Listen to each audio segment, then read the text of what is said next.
After nearly a year of virtual learning, many students have still never stepped foot onto TJ's campus. But the opportunity for in-person learning has finally arrived.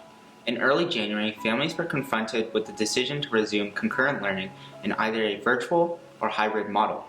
FCPS will be reopening schools on March 2nd for 9th and 12th graders and March 9th for 10th and 11th graders, with around 25% of the student body returning.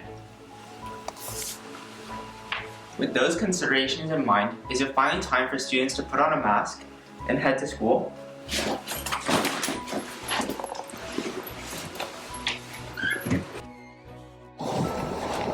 The TJ administration has taken precautionary steps to ensure student safety.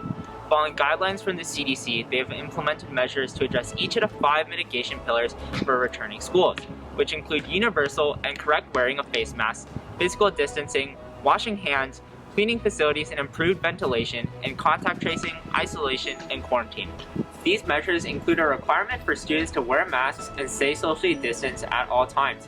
To better enforce physical distancing, TJ has incorporated one-way hallways to ensure safety throughout the school day and changed classroom layouts to make sure desks stay 6 feet apart.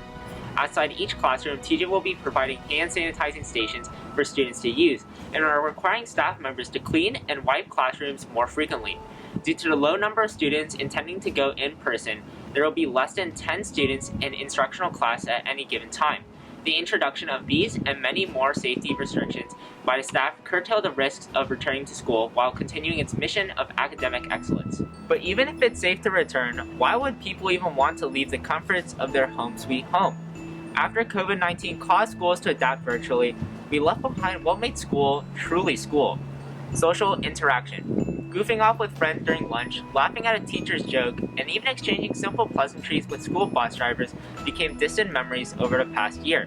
And what we got in return was isolation and confinement in each of our homes. Some have adapted to virtual school, but others have struggled to keep their mental health afloat.